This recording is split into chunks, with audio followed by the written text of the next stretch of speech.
If you're going to go on LinkedIn, who do you want to reach? Like, what are you selling and who's the end buyer? And like, who do you want to become a household name with? And I think if you just do the same challenge I did of just posting one short form video for every day for 14 days or 30 days, like one of them's going to blow up. Like they're just pushing it right now. It's free impressions. And if you were to pay for those impressions, it'd be extremely expensive. So we're going to cross 7,000 subscribers in, the next couple days. There are 150,000 people in our town.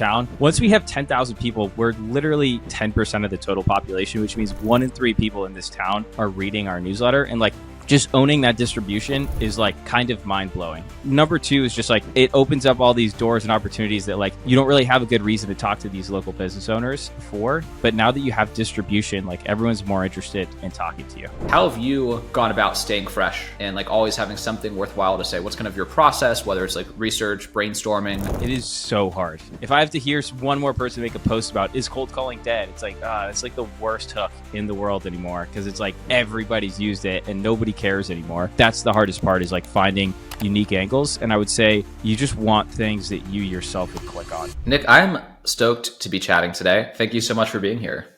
Thanks for having me. I feel honored. As we were just saying, you've got some big guests on here, so I feel honored to take the stage.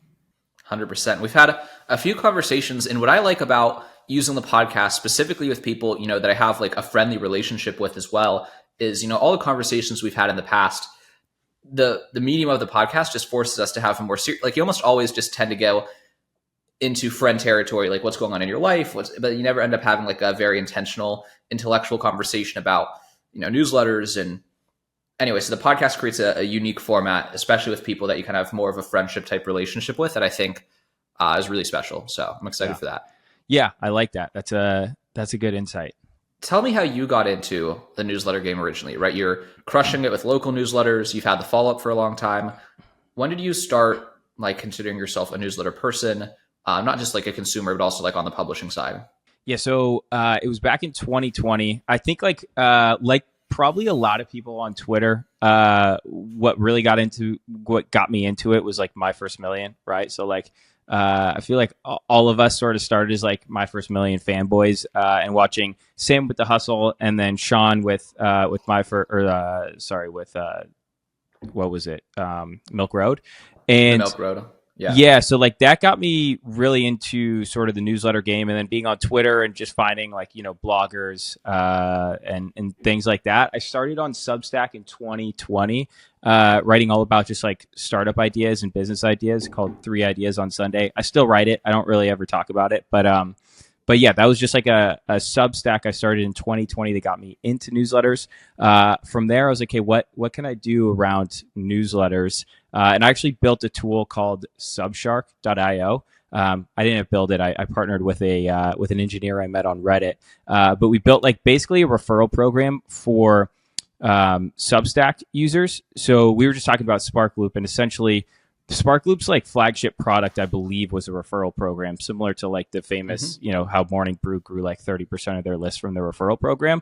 I read that famous blog by Tyler Dank, and I was like, oh, I need a referral program to go grow my Substack. Substack did not allow any APIs at the time. So it's like, how can we build a referral program on this? So we started building that.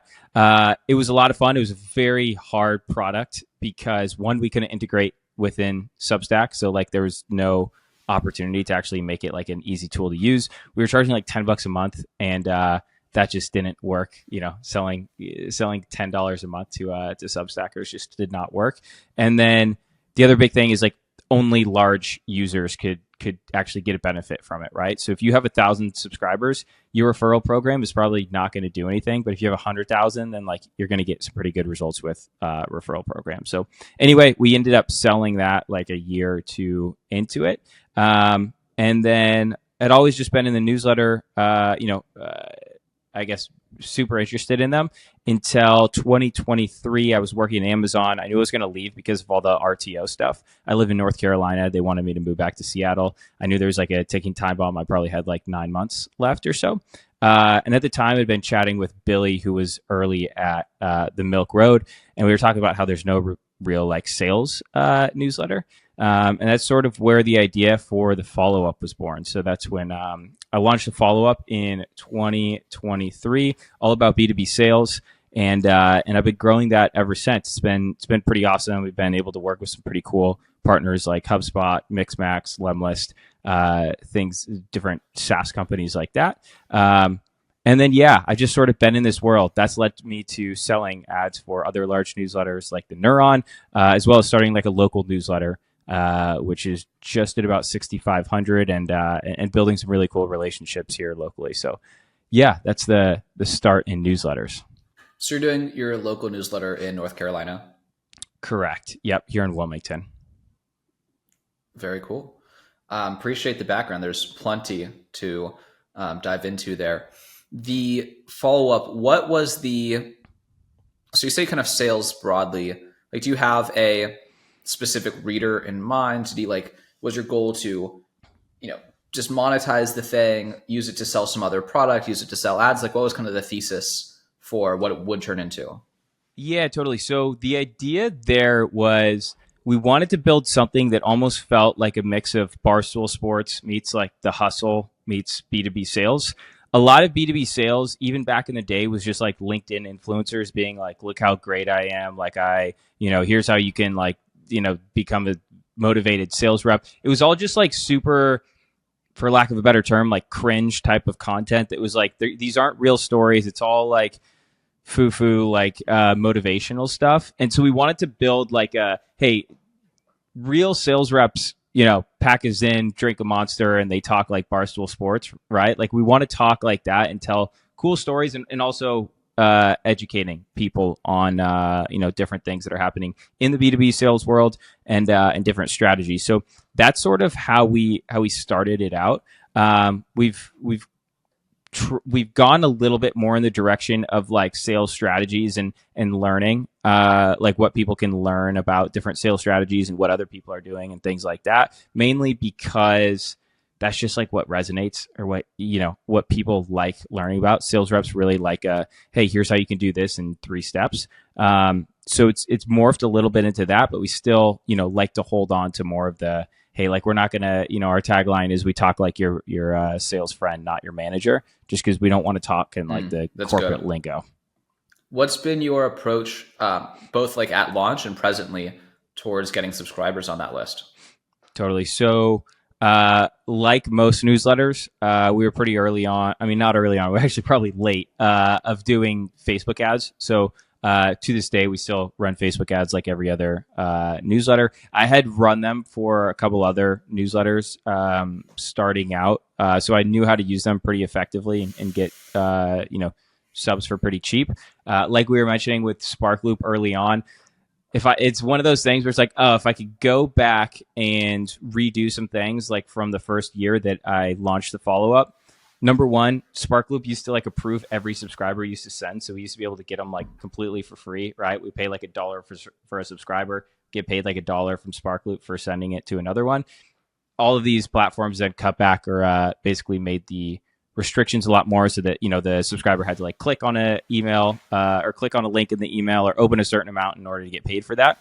So that was one. Wish I would have like blown a budget right then to grow it quicker. And then also Twitter ads at one point, it was like right around when Elon took over, were extremely effective. We were getting about I want to say it was like 30 to 40 cents a subscriber at that time. Wow. And that lasted like 2 to 3 months. And then it went up to like $1, $2, $3, $4. And then it was just like, now I've tried to rerun them. They just don't work anymore. So like there was a sliver of time when they were so effective. And that was awesome. That's one thing that I wish I could go back and just pour more money into. Aside from that, like growth hacks, like our SEO has finally started to take off. Like in the last year, we probably get a couple every day from that. We got featured in The Hustle one time. That was probably like 1,000 subscribers in one go. One of our blog posts got #1 on Hacker News. That added like a few hundred pretty quickly. So yeah, all these different things that have added up consecutively, but like the one thing that is just always tried and true, right, is Facebook ads, and then also running like Boost through Beehive. You get the one caveat I'll put on that though is finding the correct newsletters to partner with, right? So like there's another sales one right now that we're getting a lot of subscribers through, and it's great because those people are looking to read about sales. If it's someone that just runs like a general AI newsletter, equating them to like sales readers, like it's probably not a great fit. So that could work really well as long as you have the right newsletter sending you subs. You mentioned on the local newsletter that it's opened some interesting opportunities for you in your community. What are some you can speak to? So yeah, I could definitely speak to like some very specific use cases. I will say the one thing that I think is most interesting right now. So we're going to cross 7,000 subscribers in the next couple days. There are 150,000 people in our town, maybe 200,000 if you push out the radius a little bit. So like once we have 10,000 people, we're literally or 10 to 15,000, we're already at like 10% of the total population, which means 1 in 3 people in this town are reading our newsletter. And like just owning that distribution is like kind of mind blowing, right? Like if you build a newsletter in sales or marketing or AI, like you could have 1 million people on that list and you probably haven't even scratched the surface of like the total addressable market potentially for certain smaller niches, but like they're not all in one area as well. So like that's one of the coolest things. Just like people know it. I've been to 2 parties, 2 Christmas parties where I was talking to someone about our newsletter and someone else overheard and like, oh, I subscribe to that newsletter. Like I had no idea who was behind it. It's like, that's just cool to own, local media like that. Number 2 is just like, just meeting people through the email list. So like I got invited to like a local business owner meetup like 2 weeks ago to like pitch the newsletter. Just one of our subscribers was like, hey, like this is awesome what you guys are building. Like I'd love to invite you and have you out.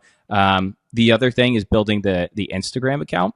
Basically our idea for that is we just reach out to local businesses or show up at their door and say like, hey, can we just film like a quick promo video for a reel for Instagram? That opens up a relationship. 2 of them have already asked us like, hey, would you do our social media? We said no so far, but it's just like, it opens up all these doors and opportunities that like, you don't really have a good reason to talk to these local business owners before, but now that you have distribution, like everyone's more interested in talking to you. Yeah, it's something that no matter what you do is generically useful. Mm-hmm. It's a currency, right? Attention.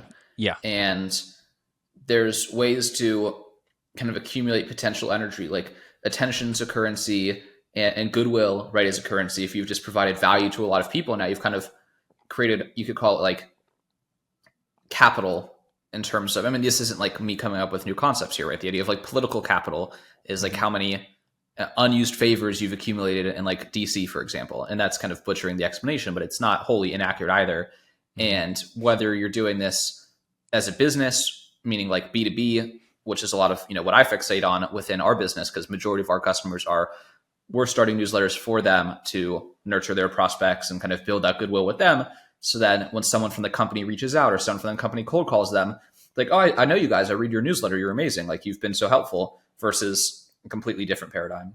Yeah. Yeah, no, totally. And I this isn't like this is something I've heard, but it makes total sense of like, there's a reason why billionaires like Jeff Bezos are buying news outlets like the Washington Post or Elon buys Twitter, right? Like if you can control or if you own the distribution and like the media, like there's so much power in that, right? There's so much power, and a lot of people want to be your friend then.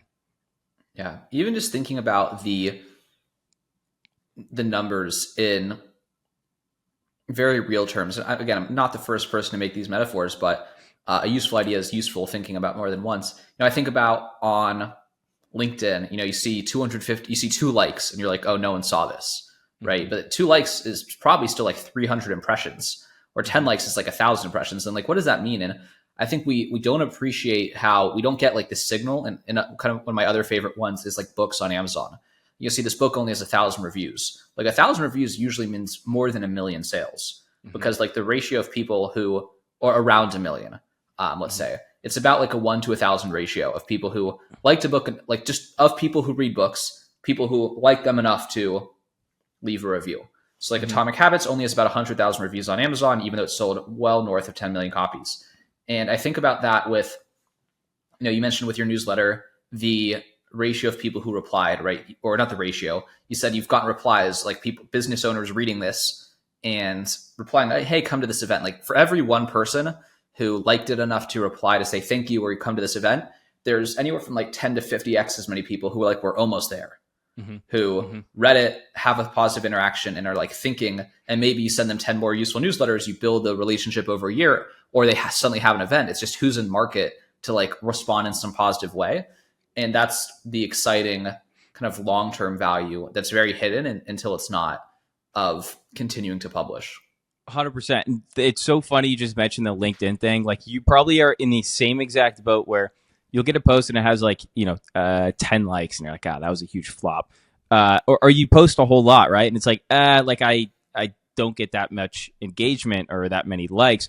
But then you talk to someone from like a past job or, just an acquaintance, like, hey, I really like what you're doing on LinkedIn. Like I see you all over the place. You're all over my feed. And I'm like, you've never liked one of my posts or commented on them or whatnot, right? It's like these people are seeing and they're taking note, right? But they're like, it's a lagging indicator. Like it's hard to see through. Like, yeah, those 300 impressions are real. Like people might, even myself, I'll read a post and not like it sometimes, right? Doesn't mean it didn't resonate with me and I'm not thinking about it later. I think the other thing is like there's so much power in specifically for the newsletter. One example, I had a local subscriber reach out and ask like to get coffee, and so I went and had coffee with him. Great guy. He was interested in like what we were building and things like that. It turns out he literally plans most of his weekend around what we send in the newsletter. We sent out a specific event of like an improv show, and he's like, yeah, they asked me how I learned about it, and I said Wilmy Weekly, and I'm like, oh, that's incredibly powerful. Maybe we should bleep that out. I don't know if I want everyone knowing what the actual newsletter name is. It's not a big deal. It's just that we only want subscribers locally.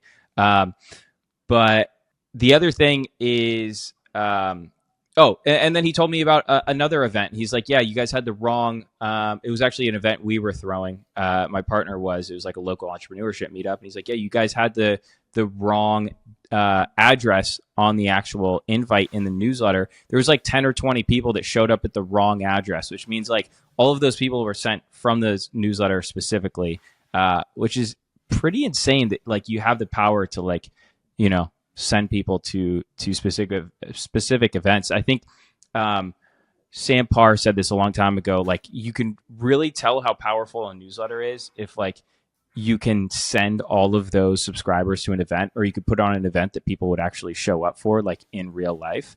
I don't think there's that many newsletters that can do that anymore, but like local newsletters are pretty interesting in the way that like people are so bought in because it's things that are happening around them locally that they can touch and meet people. And I think there's a lot of power in that.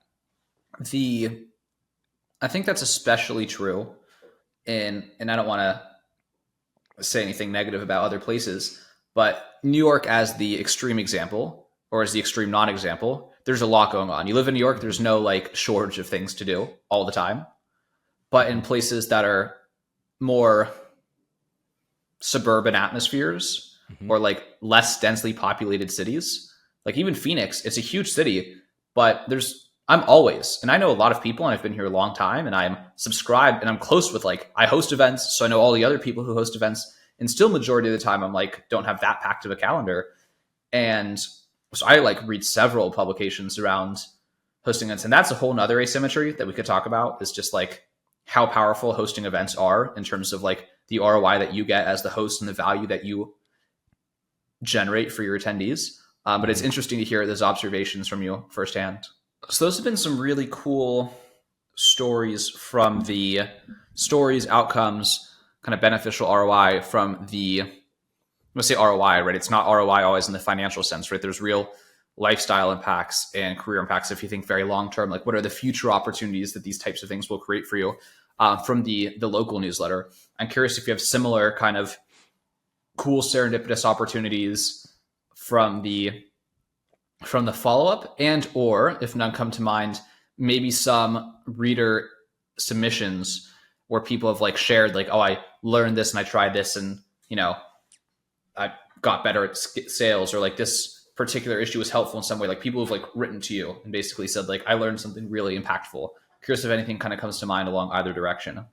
Yeah, no doubt. So with the follow up, it's definitely like opened up doors, right? Getting a hold of like the owners of B2B SaaS companies and like anyone you want to talk to. It's a much easier intro when it's like, hey, by the way, I have an email list of 17,000 all about B2B sales. Like we should talk. So for instance, I'm interviewing the CEO and founder of like a AI sales tech company next week, all about their product. So like that's a door that wouldn't be opened if I didn't have the follow up going, right. It just opens up a lot of doors. On the side of like readers, I would say I could tell when a post is really good when I start to get replies about it. So for instance, yesterday was all about price anchoring, and I probably had 3, 4, 5 people reach out and say like, hey, like this was super interesting. I use this in my own work, and like thanks for writing this. Like this gave me a lot of ideas. That one specifically, I think another one recently was I covered like how Brex basically ran a campaign and bought a bunch of champagne bottles and sent them to their prospects to get a bunch of replies. That was one where I was like, okay, that was a heater because I got like 10 responses of people being like, hey, this is awesome. I want to try running something like this. So you could definitely like, you understand the feedback on how good your content was based on how many people are replying and how it resonates with people. And they'll tell you 100% when it was good. I would say just like in the other sense of things, like the doors that it's opened is selling newsletter ads for some large newsletters, right? So being the sales guy and also being in the newsletter world, right? Sort of what I've become known for. And that sort of opened doors to be like, hey, we're looking for help selling ads in our newsletter. There's actually probably more newsletters looking for ad sales reps than ad sales reps that are needed. Essentially, every newsletter would love to have a full-time sales rep finding them ads, right? Not every newsletter Absolutely. can support. Not every newsletter can support an ad sales rep, right? So that's been a pretty cool opportunity because I think it's like it's definitely a foot in the door to work with some of these larger newsletters that also get you in front of these larger brands, right? To build relationships with these sponsors that you wouldn't normally have a connection to. I think a challenge that you seem to have handled really well is writing, right? Good, interesting content for a long time. I think a lot of people would say, all right, I want to write about sales. And then 3, 4, 5, 6, 7, 8 weeks in, they're like, I've kind of said everything. Like I'm out. And how have you gone about staying fresh and like always having something worthwhile to say? What's kind of your process, whether it's like research, brainstorming? It's hard to say something interesting and entertaining and educational every week. It is so hard. Like if I'm being honest, it is so hard. And I think that's actually why, like, if you try to go write a marketing newsletter, there's like, you're competing with like 100 others, right? Same with like finance or just general business or AI, like, because there's always news about marketing or AI or finance. And so it's like, there's always something new to write about, right? If it's finance, you could write about a new stock. You could write about how NVIDIA was down 17% yesterday. Same with AI. Like, those are easy topics to cover. With sales, it's like, what do you talk about, right? Like every 2 months we'll get like a story about some like sales scandal or like a sales rep at Salesforce doing something stupid. Like we get those stories every like couple months and it's great, but like other than that, it's like, yeah, how do you come up with stuff to say? One thing I will say, like the one benefit of talking about sales is a lot of the content is evergreen, right? So like for instance, yesterday's newsletter is all about price anchoring and how you can use it in a sales pitch. That could be evergreen, right? Like that could get some SEO juice and that could bring us traffic for the next year, right? Whereas if it's writing about NVIDIA being down 17%, that content is no longer valuable by Friday, right? Like nobody cares anymore because it's back up. So the real answer to like how I do it is like it just like it kind of sucks. I always have a Apple Notes up, so like anytime I hear something, it's like write that down. That's an idea.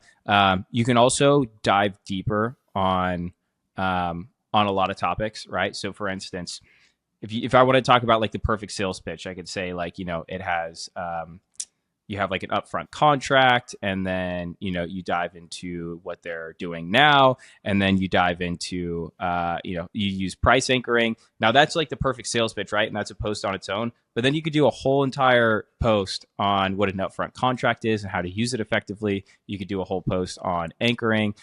You can dive deeper into certain things just because like there's way more juice in there.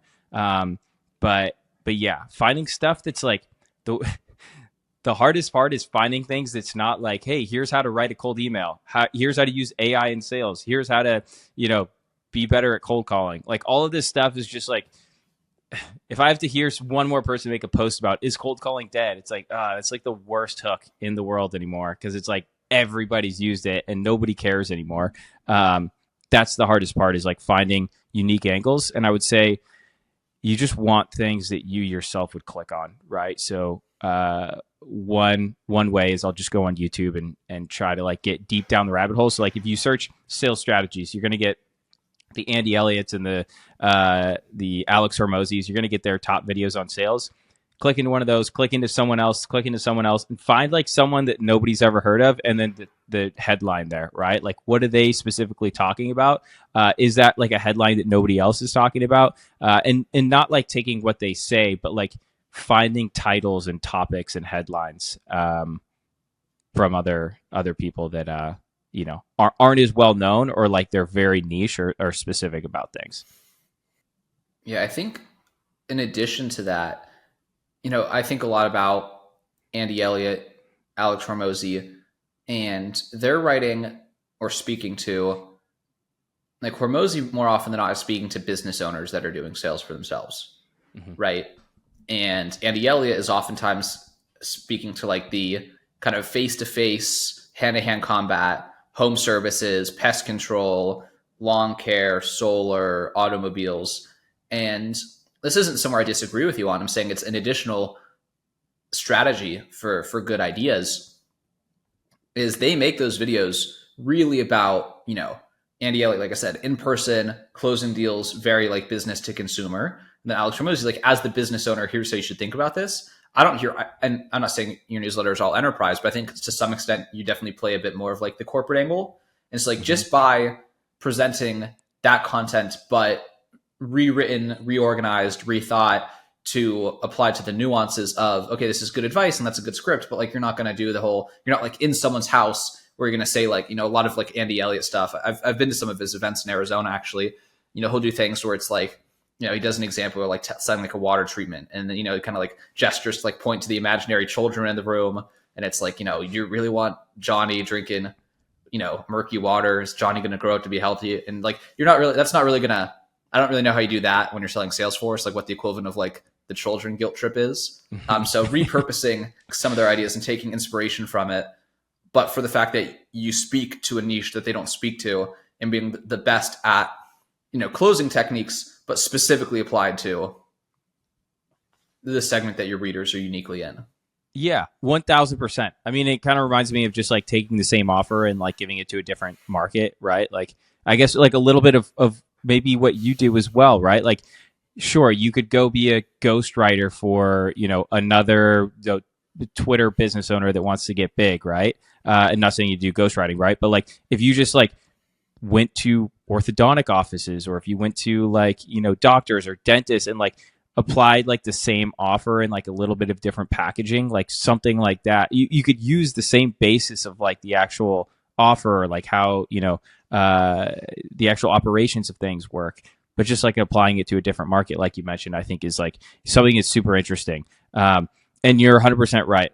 Like Andy Elliott, like his and even with Hormozzi, right? Because Hormozzi sold like in-person gym memberships and things like that, right? So it's like, that's a lot. Like, no matter what anyone says, like some people are like, oh, sales is sales to a degree, but like, no, you can't guilt trip people when it's like the VP of marketing controlling like $100 million budget. Like you're just not going to guilt trip them, it's right? A decision by committee. Yeah, you're speaking to, there's 20 decision makers that are making the decision to spend, make that $1 million purchase. Like, it's not like guilt tripping them into like talking to you. And most of it, is done through email and video calls and maybe in person sometimes, but you're not like cold approaching someone to sell them $1 million deal that could take a year to sell. So 100%, like there's so many differences in like the market that you sell to and the product that you sell as well. Yeah, and I don't mean to speak poorly about Andy. I just think like, or to mischaracterize what he does, because I really do like quite a bit of his content. And I'm not saying that's what you're doing either. I am curious. We touched briefly on LinkedIn. I know you've been investing pretty hard into your LinkedIn. What's been the kind of reasoning for wanting to build there? Maybe any strategy? I know you've also been doing a lot of video on LinkedIn. Just how are you thinking about the channel right now overall? Yeah, I think it is a huge opportunity. I think like if you're gonna go on LinkedIn, and I even need to get better about this, is like who do you want to reach, right? Like what are you selling, and who's the end buyer, and like who do you want to become a household name with? I did a challenge. You can look it up on YouTube. It did really bad numbers. It's at like 700 views or something like that, maybe even 500.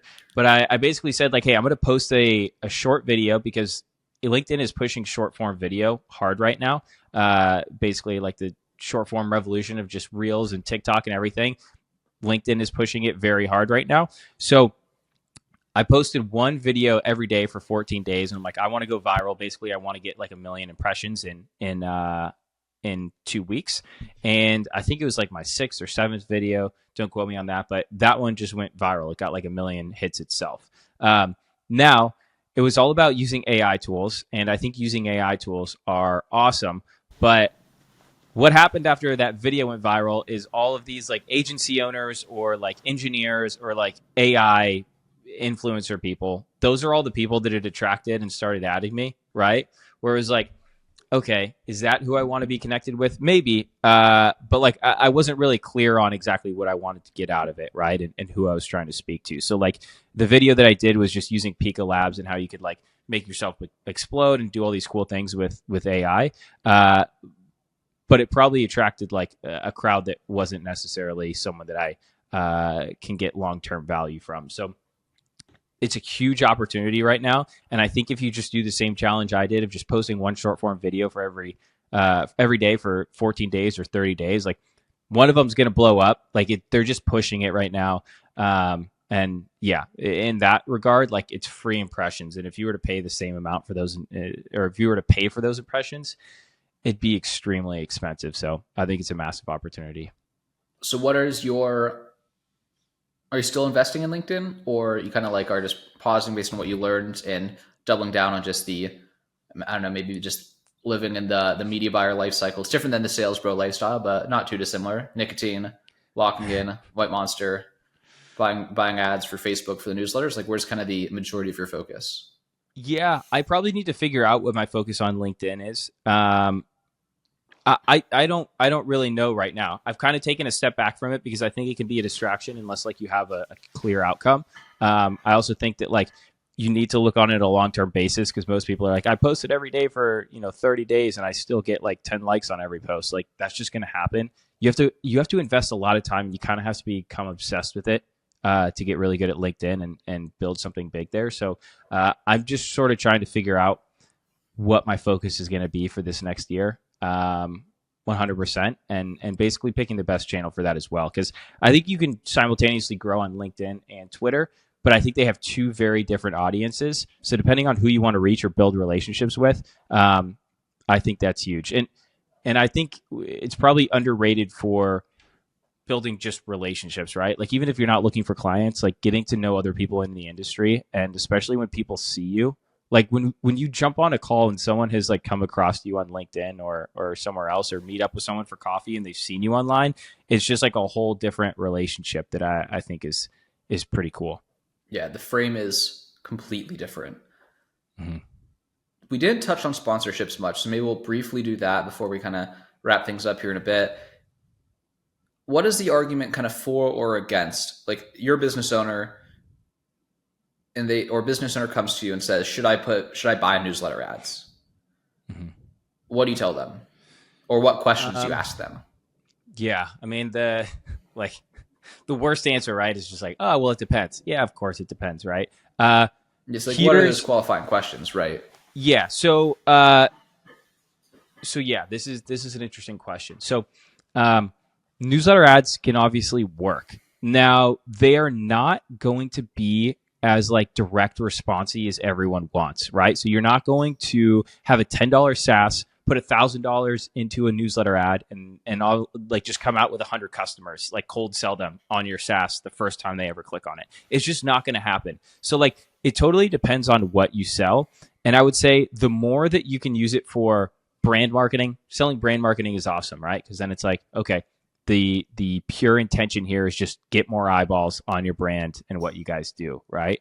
That's more of like, okay, we got you in front of 500,000 readers rather than like, hey, we got you 1,000 clicks directly to your homepage. But what does that really mean, right? So it all depends. I would say the longer cycle that you can look at newsletter advertising, the better. Mainly because like the advertiser that's doing it the best right now is HubSpot, and you probably see them everywhere, right? But it's because they're not Yep. running ads to directly sell you on buying a $10,000 CRM, right? They're running ads to send you to a lead magnet. That then they're qualifying you on the back end, They got their and then 50 eventually, free sales email templates right here. thank you. They're yesterday sponsored for me, right? And they got a ton of.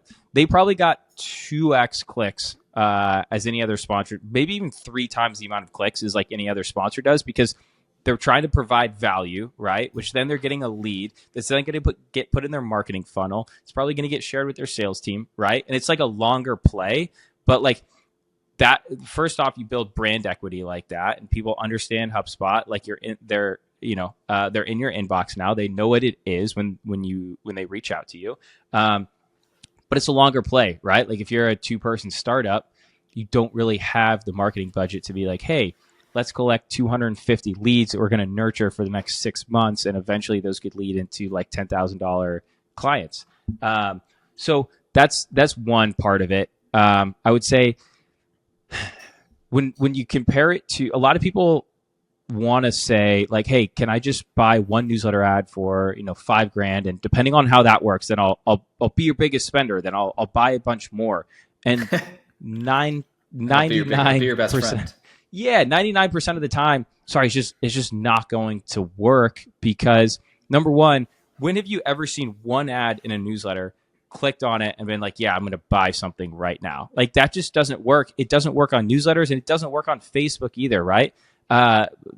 The key to Facebook ads is that there's retargeting, right? Someone might see your ad, they don't click it on it the first time, right? But maybe they like scroll stops for a second, and then they see the ad again in a day or two, and then they click on it, but they don't buy. But then they see that ad 4 more times, and eventually they click on it and they buy. You can't do that with newsletter advertising, because it's like it's one shot, right? So like for newsletter advertising to be more effective, you have to buy more than one slot, right? So like you need to become familiar, or your readers need to become familiar with that offering and with that sponsor. And it's a long play, right? Like the person might not buy directly there, but they might come inbound 6 months later, and it's like, hey, how'd you first hear of us? And it's like, I heard of you guys through that newsletter, and then I see you guys in there all the time, and like I didn't come inbound from that newsletter, but like if you were to report the results from that a week later, they'd be like, hey, this was a massive fail. But like that 6 months later, it could have brought you an enterprise client that was 10x ROI, and that's just hard to attribute to that one newsletter ad. So like I think that more advertisers need to stop treating it as like a direct response ad of like, hey, we're going to spend $5,000 and we're going to make back 10,000. Sure, it's worked before in like very, very niche cases, but it's not the way that it usually works. So yeah, I guess back to like if someone asked me that, like there's just so many factors of like, hey, what's your offer? Who are you trying to target? What's your actual goal? Like if your goal is just to like get brand marketing or get a bunch of leads or get your name out there and you could have like a longer payback period, then newsletter advertising can definitely work. But it's not going to, have a 3x ROI on your first run. I think that's a very measured and thoughtful answer. The next question I have for you here, and it might be the final question, just depending on time, and it's totally like I had it queued up. I was just listening very intently, and I think just one thought while the question's coming to me. I saw a tweet the other day that HubSpot's just had a massive drop in SEO traffic. Like HubSpot used to crush SEO, and I think, I don't know what I'm gonna make it up. I don't know if it's 50% or 20% or 80%, but just some like massive reduction. And then some person, kind of like your classic cringe headline of like, is this the death of cold email? And someone's like, is this the death of HubSpot? Because like HubSpot crushed it with SEO, and now they're not crushing it with the SEO, because I know people are, the types of questions that HubSpot crushed are the types of questions a lot of people take to ChatGPT now. Just the types of like entry-level marketing 101 type questions that are more like a ChatGPT question than a Google question. And my thought, and I didn't have it at the time, but I had it now as you shared your answer, is because I've seen, you're not the only person, that I know, and you're not the only newsletter that I follow that uses HubSpot lead magnets as one of your primary advertisers. And like, that's working. Like they're already, I was listening to a podcast with Russell Brunson this morning about the daily harvest. And he was like, very classic, like you reap what you sow, planting a lot of seeds. Like HubSpot, like whatever Twitter bro was like, oh, HubSpot, they don't see this coming, that their SEOs decline. It's like they see it coming, and they've been planting seeds about it for months and months and months, and they've been using lead magnets and getting people in their ecosystem, and then probably remarketing to those people, like you said, with email, with newsletters. So I'm not too concerned about HubSpot. But I do remember my last question, my technique of going on a short monologue to remember what I wanted to say next was functional. So yeah, awesome. five stars for me. But the question I've asked, I think on every one of the podcasts since the rebrand, is what has been the most impactful piece of content you've created, right? Impact can be measured or thought of as, there's a few ways. There's the most conversations it started, the most replies, the most significant unexpected opportunity that it led to. Obviously, it could just be most views, but just one that really stands out to you as high impact. Metric speaking, and I want to do this for the follow-up. I do make some YouTube videos, and there's probably a different answer there. But for this follow-up specifically, there's this one post we have that breaks down the actual Wolf of Wall Street call script that was used at Stratton Oakmont. So it's like actual photocopies of the script that Jordan Belfort wrote back when he was running Stratton Oakmont. And that piece of content, it was just like a newsletter we sent out. It was probably within like the first 2 to 3 months that we started the newsletter. That has gone number one on Hacker News. It still gets us like 50 clicks a day on SEO. And it's how like a lot of people have found us, which is like, it's one of those pieces of content that like you make and it's kind of just like, this is pretty cool. Obviously I would click on this. Like this has all the makings of like a viral post.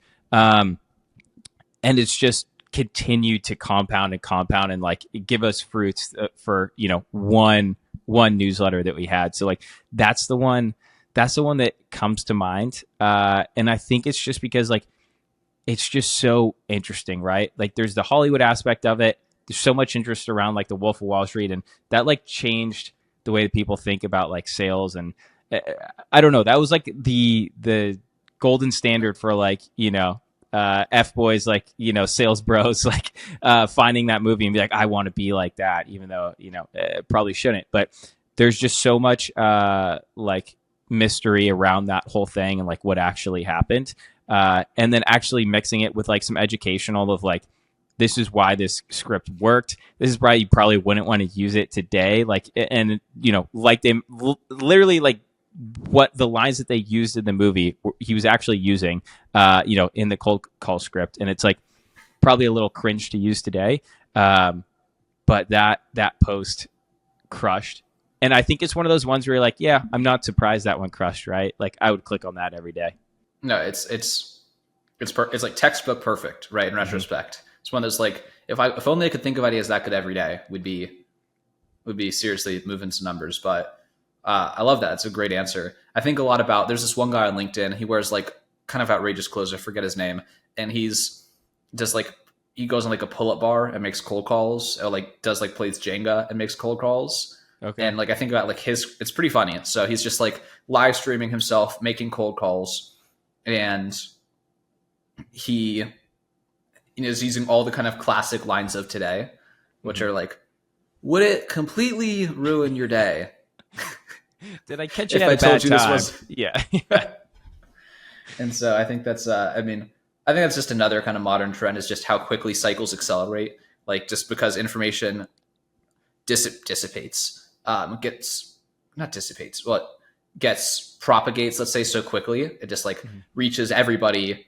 Just the cycles, if it was a 10-year cycle for a script to work, again, you have an idea, you're telling 17,000 people about it the next day. They're telling all their 10 sales friends. Within a week, the sales idea that one person had that found it, boom, standard. It's like goes quick. So that's it's like the quick question subject line, right? Like as soon as one person understands that, believe it or not, somehow quick question still works. I'm sure it does. Just it actually probably like on the tail end of the cycle where it's like one person used it, then everybody used it, then everybody stopped using it, and now it's like actually back to working a little bit, right? I think just cold emails just have a decent open rate no matter what you do, assuming your domain reputation is good. And what really matters is like, the offer, right? Just like quick question, they open it, they read the first sentence. Anyway, we're losing the plot here. I'll cheat. I'll ask you one final question. Any significant learning that you wish you knew? Could be recent, could be something you learned early on, just a painful lesson learned that someone at the beginning of their newsletter journey, or a younger version of Nic, you would share a battle scar to try to prevent them from having the same. Just something you would do differently from the outset. Could be related to content or paid ads, just some painful mistake maybe you wouldn't repeat, or Yeah. I think I'll say like what I think a myth is, which is like everyone thinks that like building a newsletter and then getting advertisers is just like an easy playbook that you're just going to run and you're going to have unlimited advertisers lining up, right? I talk to people wanting to start newsletters every single week that are like, I'm just going to grow this and then I'll probably just support it with like advertisers and things like that. I'm like, okay, well, do you know anyone in this industry? Do you have connections to this industry? Because like getting advertisers is not as easy as just getting a list of 10,000 people, emailing someone and say, hey, do you want to buy $1,000 ad in here? It's not that easy. You have to like, there's so many things that go into it. Like reaching out to someone that doesn't already know about your newsletter is very difficult. It's an uphill battle, right? Now, if you reach out to someone and say, hey, by the way, I'm the owner of this newsletter. I know you read it. I figure, if you get value out of it, you could probably advertise in there and reach people because there's people like you that read it every week. That's a much better pitch. So I would say if I were to restart the newsletter, like a newsletter from scratch, I'd probably figure out how you can monetize besides just advertisers. Advertisers are great when you can get them. You do need a certain size for anyone to be interested. And, I've had brands that I've, reached out to for email lists that are 100,000 and they say, hey, like, to be completely honest, like this just isn't even worth my time, right? Unless you have like 1 million plus, like it's just like, even if there was a good ROI on it, it's just not worth my time to put money or attention in that because our marketing budgets are so huge. We need to focus on like the big opportunities. So I would say, number one, if you can find a way to make money with a newsletter without advertising, your life is going to be so much better. But on the other hand, a lot of people want to build a newsletter and they're like, then I'll build a product off of it. I'll just figure out what people want. And what I say is like, that's a whole different business, right? Like if you want to build a killer product, build a killer product. But like, you're not going to run a sick media company and then launch a product off the end. And if you do, you're in like the top 1% of operators. Like there's this one called Every that's doing it pretty well right now.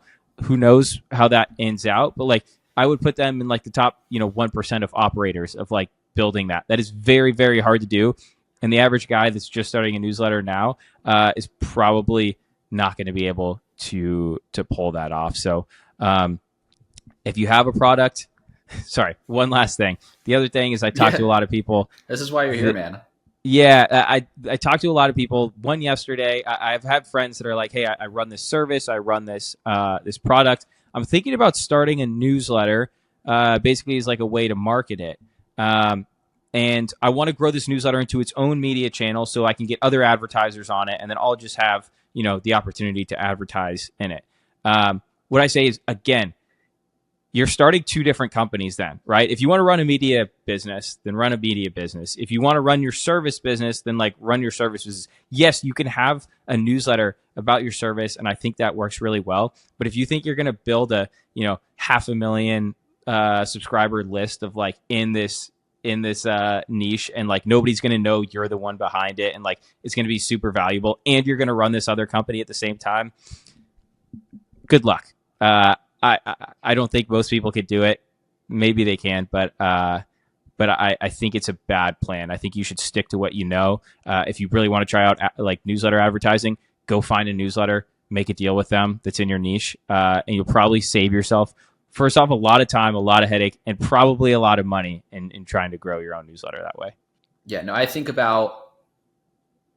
see things very similarly, right? In what we do, we work with existing businesses with existing products and services, launch a newsletter exclusively for, right, their existing audience, their existing distribution. And then like, as they have a sales and marketing process, those new leads also join the newsletter, of course. And anytime you're kind of like hoping that the sawdust the sawdust from something that you do is going to be meaningful, like, I think that's kind of wishful thinking. It's like scenarios. Your service is $1,000 a month. Your close rate is 25% from qualified meetings that show. Are we going to generate enough qualified meetings for you to generate a positive ROI from this channel? And it's a newsletter for sure, right? That's the mechanism. That's what it looks like. That's why people want to read it. That's why, that's how we conceptualize this to your customer. But all we're really doing here is email marketing to your list. It's just that we're not using promotional emails. We're using value emails. Yeah. And that's typically how I see things. And so you get 100 people on this list, but your service is super expensive. You can still probably make it significantly worth your time. Because again, we'll make things full circle here with the follow-up, right? If as a salesperson, your only tool is the follow-up, which is like, hey, still interested, hey, still interested, hey, still interested. They're not still interested, right? It's like you're not persuading anybody, you're just poking people. And you still do have to poke people. Whereas you send someone on a newsletter, it's like you're doing the same effect as following up with them, but you're not asking for anything. You're just like, hey, I still exist. Here's something useful. Hey, I still exist. Here's something useful.